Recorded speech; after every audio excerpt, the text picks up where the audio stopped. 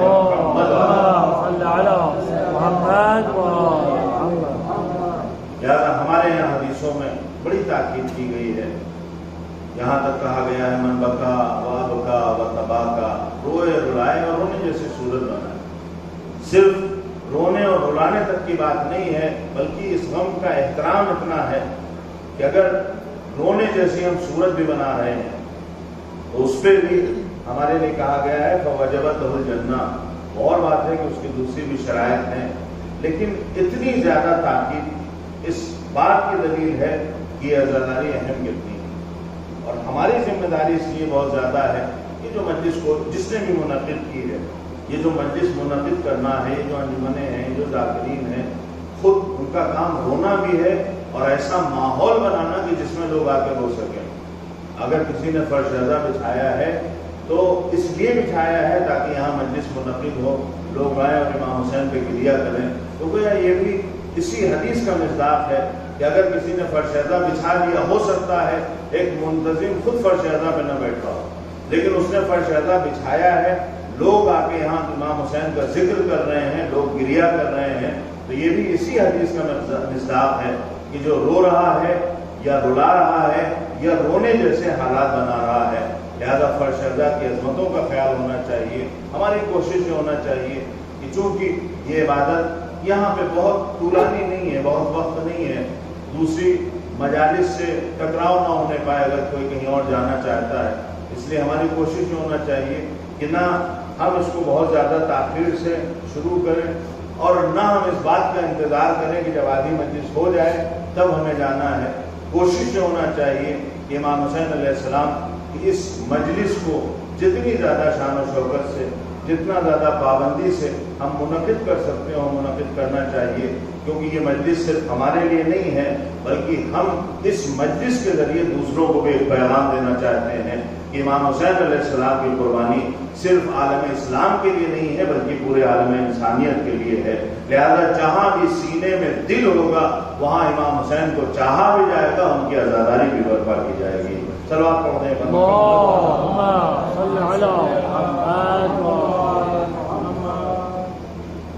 لہذا اس عنوان سے جو معروضات آپ کی خدمت میں پیش کرنے ہیں، صلوات پڑھتے ہیں محمد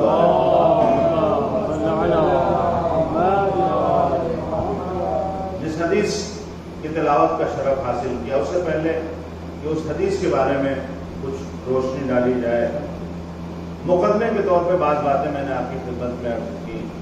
ہمیں اس بات کا بڑا پاس و لحاظ رکھنا ہے کہ ہمارا کام صرف دوسروں کی طرح عزاداری کرنا نہیں ہے بلکہ ہمارا کام ہے امام حسین علیہ السلام کے مقصد کو لوگوں تک پہنچانا۔ ہمارا کام صرف رو لینے سے نہیں چل جائے گا، اگر رو لینے سے کام چل جائے تو جیسے ہمارے گاؤں کے رام لکھن ہے ویسے ہم بھی، اگر ہمارا کام صرف رونے سے چل جائے تو جیسے عبد الرحمان گریہ کرتے ہیں امام حسین پہ ویسے ہم بھی کر رہے ہیں، اگر ہمارا کام صرف رو لینے سے چل جائے تو بہت سے ایسے لوگ ہیں جو امام حسین کو امام نہیں مانتے ہیں لیکن امام پہ گریہ کرتے ہیں۔ ہماری ذمہ داری اس لیے بڑھ جاتی ہے کہ ہم امام کو امام مانتے ہیں، ہم صرف گریہ نہیں کرنا ہے بلکہ جو امام کے فرامین ہیں ان پر عمل کرنا ہے، جو امام کی خواہش ہے، جو امام کی چاہت ہے، اسی اعتبار سے اپنے آپ کو ڈھالنے کی کوشش کرنا ہے۔ یہ فرش رضا اسی لیے اس کو شفا خانہ کہا جاتا ہے۔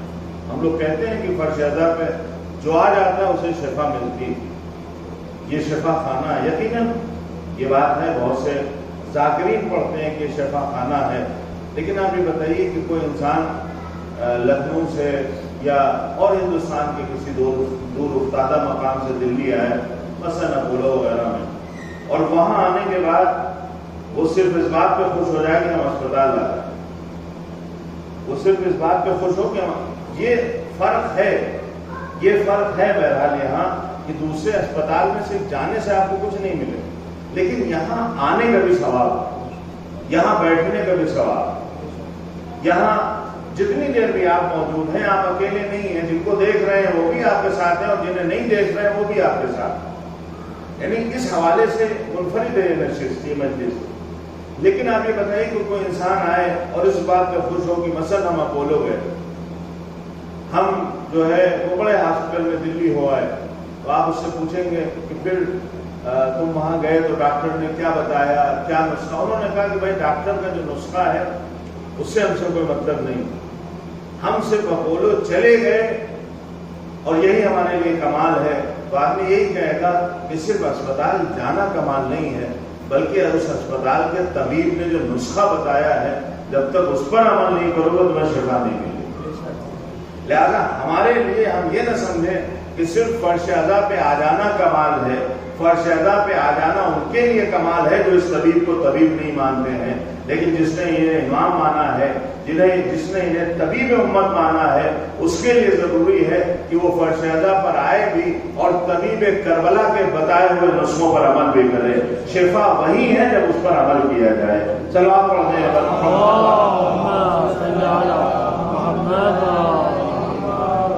لہٰذا اس حوالے سے ہمارے لیے بہت اہم ہے۔ بہت سی جگہ ہم یہ سمجھتے ہیں کہ صرف ہم نے حاضری دے دی اور گویا کمال کر دیا۔ یقیناً اس حاضری میں ثواب ہے، یقیناً یہاں پہ آنا، یہاں پہ شرکت کرنا، یہاں پہ بیٹھنا، جتنی دیر آپ بیٹھے ہیں کم سے کم اتنی دیر ایسے بہت سے لوگوں سے دور ہیں جو الٹی سیدھی باتیں کر رہے ہیں۔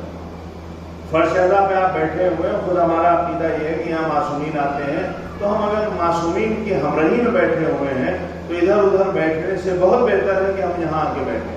یقیناً اس کا فائدہ ہے، لیکن اگر اچھے لوگوں کے ساتھ بیٹھا جا رہا ہے تو صرف بیٹھنا کمال نہیں ہے بلکہ اچھے لوگوں سے سیکھنا بھی چاہیے۔ آدمی یہ کہتے ہیں کہ ہم فلاں جو ہے وہ عالم کے پاس ایک مدتوں بیٹھے، لیکن اس کے بعد ہمیں یہ نہیں پتا کہ نماز کیسے پڑھی جاتی ہے، تو فوراً اعتراض ہوگا پھر تمہارے بیٹھنے کا فائدہ کیا ہے۔ تو یہ نہ ہو کہ ہم یہاں سے جائیں اور کہیں کہ فرش ادا پہ 12 برس ہم بیٹھے ہیں اور فرش ادا پہ ہم معصومین کے ساتھ بیٹھے ہیں، لیکن مقام عمل میں پوچھ لیا جائے کہ جب تم نے معصومین کے ہمراہ بیٹھے ہو تو ان کے ہمراہ چلنے کی تم نے کوشش کی ہے۔ صرف ان کے ساتھ بیٹھنے کا کمال نہیں ہے بلکہ ان کے ساتھ چلنا، ان کی اتباع کرنا، ان کی پیروی کرنے کا ہم سے مطالبہ کیا گیا ہے۔ صلوات پڑھتے ہیں۔